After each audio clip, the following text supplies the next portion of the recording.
Sir उसमें भी क्या आपकी सहभागिता रही? नहीं, हमारा पूरा फोकस सिर्फ और सिर्फ बिहार है। मेरा पूरा जीवन का आने वाले कई वर्षों तक, कम से कम 8-10 वर्षों तक मेरा फोकस बिहार की व्यवस्था को सुधारना है कि हर हालत में बिहार देश के 10 अग्रणी राज्यों में कैसे शामिल हो, यहाँ सत्ता और व्यवस्था दोनों का परिवर्तन कैसे हो। मेरा फोकस वो है। मेरा फोकस झारखंड बंगाल नहीं है। बच्चे, लाखों बच्चे बाहर जा रहे हैं मजदूरी करने के लिए, और आप 100 में 60 रुपया लेकर ही नहीं आए, क्योंकि यहाँ का तंत्र, यहाँ के नेता इतने उदासीन हैं, इतने बेवकूफ़ हैं कि अपना पैसा भी लेकर नहीं आ रहे हैं। और जो 40 रुपया आया, मनरेगा में खुलेआम 40% कमीशन काटा जा रहा है। तो बताइए, 100 रुपया जो मनरेगा में दिल्ली से आता, जहाँ लोगों को मजदूरी मिलती, यहाँ काम होता, उसके बजाय 40 रुपया लेकर आए, और 40 में 40% फिर चोरी कर लिया, तो फिर बचा क्या? और आप फिर कह रहे हैं कि कैसे रुकेगा पलायन। बिल्कुल, आप भ्रष्टाचार रोकिए, जो पैसे हम लोग के बाहर पड़े हुए उसको वापस लाइए, निश्चित तौर पर पलायन रुकेगा। सर एक अंतिम सवाल लेना चाहेंगे आपसे। आप चुनावी रणनीति कर रहे हैं और चुनावी अनुभव भी है। 4 विधानसभा पर आप लोग चुनाव, आपकी पार्टी लड़ रही है। क्या लगता है कि किस तरह का माहौल आपके पार्टी का रहेगा इस चुनाव में? देखिए, मैं जो काम पहले करता था, काम मैं आज भी वही कर रहा हूँ। आप लोग का देखने का नज़रिया बदल गया है भाई। पहले मैंने भाजपा को सलाह दिया होगा, जदयू को सलाह दिया होगा, अलग अलग दल और नेताओं को हम सलाह देते थे।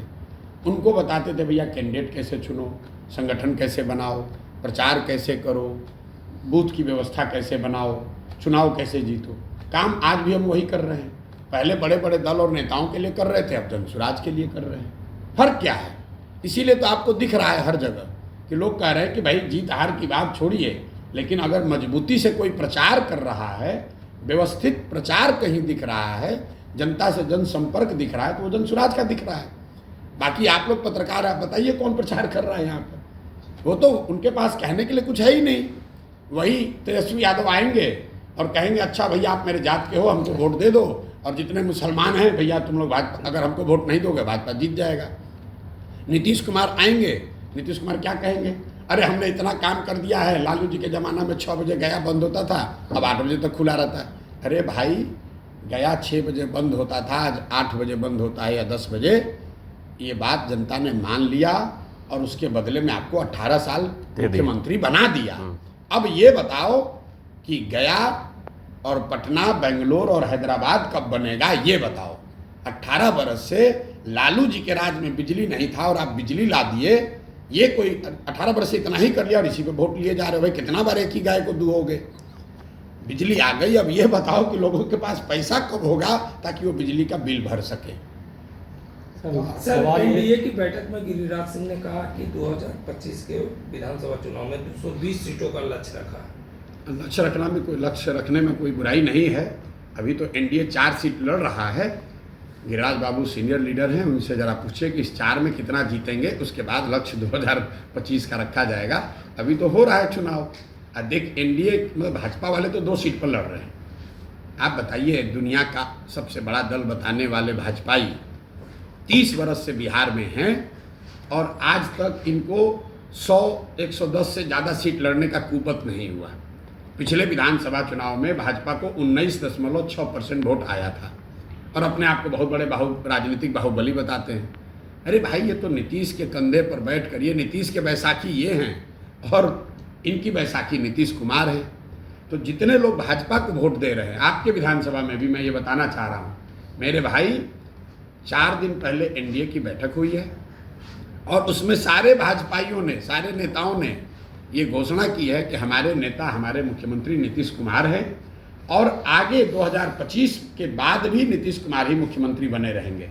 तो मेरे भाई, जितने लोग नीतीश कुमार को मुख्यमंत्री बनाकर रखना चाहते हो, वो जाकर भाजपा का बटन दबा देना।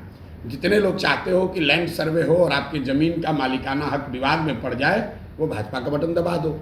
जितने लोग चाहते हैं कि स्मार्ट मीटर घर पर लग जाए, घर में अंधकार हो जाए, तो भाजपा का बटन दबा दो, नीतीश का बटन दबा दो। एक और आप नीतीश से परेशान हैं और दूसरी ओर आप भाजपा और जदयू को वोट देंगे, तो आपसे बड़ा मूर्ख कौन आदमी है? यही बात बता रहे हैं। सर, सवाल ये है कि विपक्ष और सत्ताधारी दोनों जो है आप पे हमलावर है और वो बोल रही है कि आपकी कथनी और करनी में बहुत अंतर है। भाई हम 2 साल, उसके लिए विपक्ष के प्रमाण की ज़रूरत नहीं है, जनता के सामने है। हम 2 मई 2022 से हमने घोषणा की कि हम बिहार के गांव-गांव में पैदल चलेंगे। तो क्या पिछले 2 वर्ष में प्रशांत किशोर 5000 गांव में पैदल नहीं गए हैं? हमने ये कहा कि हम दल नहीं बनाएंगे, बिहार की जनता मिलकर दल बनाएगी। तो क्या 2 अक्टूबर को बिहार के लाखों लोग मिलकर दल नहीं बनाए? हमने ये कहा कि दल बनने के बाद भी प्रशांत किशोर समाज को जगाने समझाने का ही काम करते रहेंगे। क्या मैं वो काम नहीं कर रहा हूँ?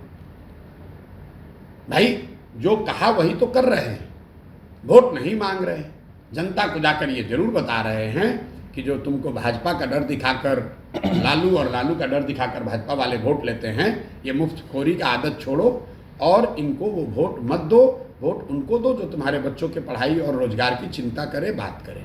आप पे ये भी कहा जा रहा है कि विपक्षों के द्वारा कि वो कहते हैं कि जातिवाद पर हम नहीं बोलते हैं, मगर कहीं भी देखा जाए तो सभा में जातिवाद पर ही वो बात करते हैं। कहाँ जाति पर बात करते हैं? हम तो रोज़ कह रहे हैं कि भैया बिहार में तो हमको कोई हम तो उनकी तारीफ़ कर रहे हैं सारे नेताओं की, कि बिहार में कोई भी नेता जाति की राजनीति कर ही नहीं रहा है। मांझी जी जात की राजनीति नहीं करते हैं। अगर लालू जी जात की राजनीति करते तो वो ये कहते कि भाई यादव समाज का कोई काबिल आदमी बिहार का आरजेडी का नेता बनेगा और सारे यादव लोग, आप लोग आरजेडी को वोट दीजिए। लालू जी कहाँ कहते हैं? लालू जी ये कहते हैं कि हमारा लड़का बिहार का राजा बनेगा और सारे यादव लोग, आप लोग हमको वोट दीजिए। तो भाई ये जात की राजनीति कहाँ हुई? ये तो अपना और अपने परिवार, अपने बेटे की राजनीति हुई। मांझी जी क्या कह रहे हैं कि भाई आप, मांझी जी मुसहर के समाज की थोड़ी ना बात कर रहे हैं कि भाई हमारी पार्टी में कोई मांझी समाज का आदमी नेता होगा। मांझी जी तो ये कह रहे हैं मैं मंत्री बन गया, मेरा लड़का मंत्री बन गया, अब मेरे पतोह को भी एमएलए विधायक बनाओ।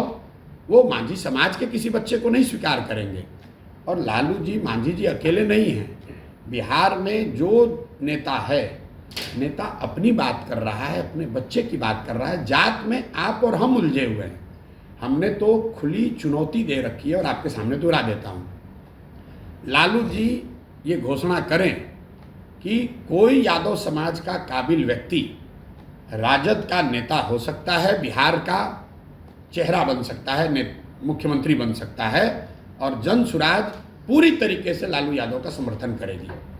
लालू जी ये कह ही नहीं सकते हैं क्योंकि उनको यादव समाज से ज़्यादा अपने बच्चे की चिंता है। भाई मांझी जी ये कहें कि मुसहर समाज का ही आदमी बिहार का लीडर होगा, सारे मुसहर आप लोग वोट हमको दीजिए। मांझी जी कहाँ कह रहे हैं? मांझी जी कह रहे हैं कि हमारा बेटा होगा, हमारी पतोह होगी, तुम लोग सब हमको वोट दो। तो नेता जात की राजनीति नहीं कर रहा है। आप, और उन्हीं की बात नहीं है, देखिए तरारी में एक सुनील पांडे का लड़का चुनाव लड़ रहा है। वहाँ पर बड़ी संख्या में भूमिहार जाति के लोग हैं। मैंने भूमिहारों से सीधा सवाल पूछा तरारी में कि आप ये बता दो कि क्या 70,000 आबादी वाले भूमिहार समाज में तरारी में कोई काबिल आदमी नहीं है? और जिस जात के नाम पर आप किसी बाहुबली के लड़के को समर्थन कर रहे हो, क्या तुम्हारे समाज का कोई अच्छा व्यक्ति खड़ा होगा तो आदमी आपका समर्थन करेगा? और अगर नहीं करेगा तो जाति सुनील पांडे और उनके लड़के कर रहे हैं कि तुम कर रहे हो? नेता जात की राजनीति नहीं कर रहा है। अरे आप चलिए रामगढ़ में जगतानंद के लड़के चुनाव लड़ रहे हैं, कोई राजपूत समाज का लड़का नहीं लड़ रहा है।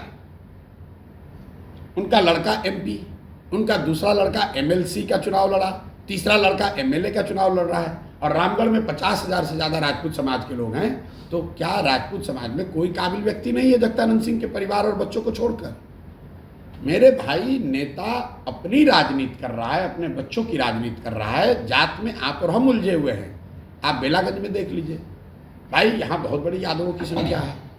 किसी काबिल यादव को आप नेता बना देते, उसको टिकट दे देते। यहाँ पर तो सुरेंद्र जी के लड़के को टिकट मिला है ना, तो एक परिवार का दबदबा है। झारखंड में भी पलायन रुके, गरीबी हटे, अच्छी स्वास्थ्य और चिकित्सा की व्यवस्था हो, पूरी बात ही 2 वर्ष से हम यही कर रहे हैं। अभी चुनाव में भी जब मैं आया हूँ, कल आपने मेरी सभा देखी होगी, मैं मंच से कह रहा हूँ कि भाई मैं ना वोट मांग रहा हूँ, ना आपको ये कह रहा हूँ कि किसको वोट दो। वोट देना आपका निर्णय है। मैं सिर्फ आपके सामने जो स्थिति है वो सामने रख रहा हूँ। आज मैं दिन भर यहाँ प्रचार करूँगा। आप किसी भी सभा में अगर मुझे ये कहते हुए बता दीजिए कि जन स्वराज के प्रत्याशी को वोट दीजिए, तो आप मुझे पकड़िएगा। मैं तो ये कह ही नहीं रहा हूँ। मैं ये ज़रूर कह रहा हूँ कि जिन नेताओं ने, जिन दलों ने पिछले 30-35 साल में आपको लूटा, आपके बच्चों को अनपढ़ बनाया, आपके बच्चों को पलायन कर कर मजदूर बनने पर मजबूर किया, कम से कम उनको वोट मत दीजिए। जिसको वोट देना है दे दो, निर्दलीय को दे दो, नोटा को दे दो, लेकिन जिसको 30 साल 35 साल आपने जांच लिया, परख लिया, जिन लोगों ने लूट कर बिहार को बर्बाद कर दिया, अगर उसको जाकर वोट दोगे तो आप अपने बच्चों के साथ बहुत बड़ी बेईमानी कर रहे होगे, गुनाह कर रहे होगे। यही बात जन स्वराज पदयात्रा में भी मैं बता रहा हूँ और अभी भी वही बता रहा हूँ। सर, इमामगंज में 2 मंत्रियों से आपका मुकाबला, एक केंद्रीय मंत्री हैं जीतराम मांझी, उनके पुत्र बिहार के मंत्री हैं, तो वहाँ पर अकेले आप क्या, क्योंकि पूरा तंत्र देखिए भाई, ऐसा है, वो तंत्र उतारें या यंत्र उतारें, मेरा मुकाबला एक और भाजपा मोदी हैं, नीतीश कुमार हैं, लालू हैं, तीनों की ताकत है और जन स्वराज अकेले खड़ा है, प्रशांत किशोर अकेले खड़े हैं उसके खिलाफ। और लेकिन मेरे साथ बिहार का हर वो व्यक्ति जुड़ा हुआ है जो चाहता है कि बिहार में बदलाव हो, जो 30-35 साल के लालू नीतीश से आजीज आ गया है। हर वो व्यक्ति जन स्वराज की ताकत है जो बिहार में भी बेहतरी देखना चाहता है, जो बिहार में अच्छी शिक्षा व्यवस्था देखना चाहता है, जो बिहार में पलायन रुकते देखना चाहता है। अभी छठ है, आप चलिए गया स्टेशन पर, बिहार के किसी भी स्टेशन पर चलिए, क्या दशा है। जो लोग ट्रेनों में आ रहे हैं, लैट्रिन में, बाथरूम में लोग सोकर, खिड़की पर लटक कर जानवरों के तरह, और ये पहली बार नहीं हो रहा है, पिछले सालों साल से ये परंपरा बन गई है कि छठ दिवाली आएगा तो हम लोग के बच्चों को भेड़ बकरियों की तरह, जानवरों की तरह बैठकर, ट्रेन में बैठकर वापस लोग आते हैं, 10 दिन 15 दिन अपने परिवार के साथ रहते हैं और फिर साल भर वापस जाकर उन्हीं तंग गलियों में, छोटे कमरों में 4-4 5-5 लड़के अपना शरीर गला रहे हैं, 10 घंटे 12 घंटे मेहनत कर रहे हैं, अपना पेट काट रहे हैं। किस लिए? सिर्फ इसलिए कि किसी तरह 6-8 हज़ार रुपया वो बचाएं, घर भेजें ताकि उनके परिवार का भरण पोषण हो सके। जन स्वराज ये कह रहा है कि सब बात को किनारे करो, सबसे पहले इस पलायन को रोकना है। हर हालत में बिहार में 10 से 15 हज़ार रुपये की रोजी रोजगार सबको मिले, ये जन स्वराज की पहली गारंटी है। कई आदमी कहता है कैसे होगा, आप लोग पत्रकार हैं, आप बताइए, क्या तमिलनाडु में गरीबी नहीं है? क्या गुजरात में भ्रष्टाचार नहीं है? क्या कर्नाटक में, छत्तीसगढ़ में वहाँ लोग गरीबी और मजदूर नहीं हैं? लेकिन क्या छत्तीसगढ़ के लोग मजदूरी करने बिहार आते हैं? क्या तमिलनाडु का आदमी मजदूरी करने कर्नाटक जाता है? भाई, गरीबी होना एक बात है, भ्रष्टाचार होना एक बात है, बहुत तरक्की हो न हो, लेकिन सभी राज्यों में इतनी व्यवस्था जरूर हो गई है कि 10-12 हज़ार रुपये के मजदूरी के लिए किसी को बाहर न जाना पड़े। तो अगर ये व्यवस्था तमिलनाडु में है, ये व्यवस्था कर्नाटक में है, पंजाब में है, गुजरात में है, तो बिहार में क्यों नहीं होनी चाहिए? मैं आपको एक आंकड़ा देता हूँ, जिस लोग कह रहे हैं पलायन कैसे रुकेगा, मनरेगा भूमिहीन मजदूरों के लिए स्कीम है। आपको मालूम है पिछले साल मनरेगा में अगर बिहार सरकार दिल्ली से 100 रुपया ला सकती थी, तो यहाँ के सरकारी लापरवाही और उनके उदासीनता की वजह से सिर्फ 40 रुपया ही हम लोग दिल्ली से लेकर आए। विधानसभा में जहाँ उपचुनाव हो रहा है, लेकिन यह जो आपके विपक्ष के लोग हैं, उनका ये एक आरोप है कि प्रशांत किशोर ने बहुत जल्दबाजी कर दी और प्रत्याशियों को उतारने में। उसमें कुछ ऐसे प्रत्याशी हैं जो इंटर पास हैं, खुद को चिकित्सक लिखते हैं, कुछ नहीं। देखिए, मैं आपको आपराधिक केस भी हैं उन पर। मैं आपको स्पष्टता से बता दूं, जन स्वराज में गलत व्यक्ति को टिकट मिलने की कोई संभावना नहीं है, सवाल ही नहीं पैदा होता है। जिस डॉक्टर जितेंद्र पासवान की आप बात कर रहे हैं, बिहार में आप और हम सब लोग रहते हैं, सरकार किनकी है? नीतीश कुमार और भाजपाइयों की है। बिहार में कौन सा ऐसा गांव है जहां पर रजिस्टर्ड मेडिकल प्रैक्टिशनर या रूरल प्रैक्टिशनर या जो ट्रेनिंग के जरिए अपने आप को डॉक्टर बताने वाले लोग हैं वो प्रैक्टिस नहीं कर रहे हैं? आरजेडी वाले लोग, अभी जब महागठबंधन की सरकार थी तो इस राज्य में कानून मंत्री जिस व्यक्ति को बनाया था वो भी वैसे ही डॉक्टर हैं और पूरा अपने विधानसभा क्षेत्र में नरकटिया, पूर्वी चंपारण में पूरा का पूरा अस्पताल चला रहे हैं, आज भी चला रहे हैं, वो इस राज्य के कानून मंत्री। तो ये जो समस्या है कि डॉक्टर्स एक by training qualified doctor MBBS MD किए हुए, और दूसरा एक बहुत बड़ा तंत्र ऐसा है जो अपने अनुभव से या जिस तरीके से भी सीख कर प्रैक्टिस करता है। बिहार की चिकित्सा व्यवस्था पूरी तरीके से ठप है, और आप लोग देख रहे हैं, हमने भी 5000 गांव में देखा कि जो कुछ भी गरीब व्यक्ति को थोड़ी बहुत भी चिकित्सीय सुविधा मिल रही है वो इन्हीं गरीब डॉक्टरों के कंधों पर है। अब स्वाभाविक है कि पटना में बैठा हुआ कोई MD या DM है, वो कहेगा कि भाई ये तो डॉक्टर नहीं है। हम लोग भी वो कह रहे हैं कि डॉक्टर नहीं है, लेकिन क्या जो DM किया हुआ डॉक्टर है जो पटना में बैठा हुआ है, वो कितने दिन आकर गया में, इमामगंज में, डुमरिया के गरीब जनता को देख रहा है? जो सरकार के लोग हैं उन्होंने 35 साल के लालू नीतीश के राज में ये क्या व्यवस्था बनाई है कि एक भी sub centre, PHC, referral hospital में कहीं पर भी डॉक्टर नहीं है। तो ये दोष जनसुराज का है कि लालू नीतीश भाजपा का है? आप बता लीजिए। तो भाई मैं जितेंद्र प्रसाद को डॉक्टर जितेंद्र प्रसाद नहीं कह रहा हूँ, इमामगंज की जनता उनको डॉक्टर साहब कहती है, क्योंकि वही आदमी है जो चिकित्सकीय सेवा वहाँ लोगों को दे रहा है। सही दे रहा है कि गलत दे रहा है, ये तो सरकार का मामला है। अगर वो गलत दे रहा है तो सरकार को उस पर कानूनी कार्रवाई करनी चाहिए, यहाँ के सिविल सर्जन को उस पर कार्रवाई करनी चाहिए, यहाँ का प्रशासन वो क्या कर रहा है उसको, उस पर केस कीजिए, उसका अस्पताल बंद कराइए। लेकिन अगर आपको कराओगे तो बिहार में 1 लाख से ज़्यादा ऐसे लोग हैं जो ग्रामीण प्रैक्टिशनर हैं। नीतीश कुमार ने वोट के लिए इन्हीं लोगों को कहा कि हम आपको ट्रेनिंग देंगे, आपको सर्टिफिकेट देंगे। वोट उनका ले रहे हैं, ना उनको ट्रेनिंग दिया, ना उनकी कोई मदद करी, ना उसको लीगल कोई जामा पहनाया। और अगर वो नहीं करना था तो आप बनाइए देश की सबसे बढ़िया चिकित्सा व्यवस्था, यहाँ पर कौन रोक रहा है आपको? तो आप अगर 2025 में, क्योंकि ये तो उपचुनाव, इसमें कुछ बनना बिगड़ना है नहीं, 2025 में अगर आप आते हैं सत्ता में, या आपका एजेंडा होगा चिकित्सा में? भाई है, एजेंडा सिर्फ चिकित्सा को लेकर नहीं है। जनसुराज ने पहली बार 2 बरस में, आप जाकर बताइए कहीं हमने जाति पर वोट मांगा हो, हमने किसी के खिलाफ धरना प्रदर्शन आंदोलन किया हो? हमने तो बिहार की राजनीति की धुरी को ही बदलकर पढ़ाई और पलायन। इमामगंज 2 जगह कैंपिंग लगातार जनसुराज की चल रही है, क्या लग रहा है कि चुनाव नज़दीक है और इसको लेकर आपकी टीम किस तरह से वर्क कर रही है? नहीं, हम लोग, मैं तो कल ही आया हूँ बेलागंज में, और कल हम लोगों ने 5 जगहों पर अपनी पब्लिक मीटिंग करी है, और जो लोगों में उत्साह दिखा वो साफ दिखाता है कि बेलागंज की जनता अपराध और अपराधियों से जुड़ी हुई राजनीति से पूरी तरीके से किनारा करना चाहती है, नया विकल्प बनाना चाहती है, और हर जाति, धर्म, हर वर्ग के लोग ये पूरी तरीके से डिटर्मिन्ड है, जहाँ तक मैं देख पा रहा हूँ, कि बेलागंज से अपराध और अपराधियों की राजनीति को ख़त्म करना है। अभी तक वहाँ चुनौती आपको क्या लग रही है?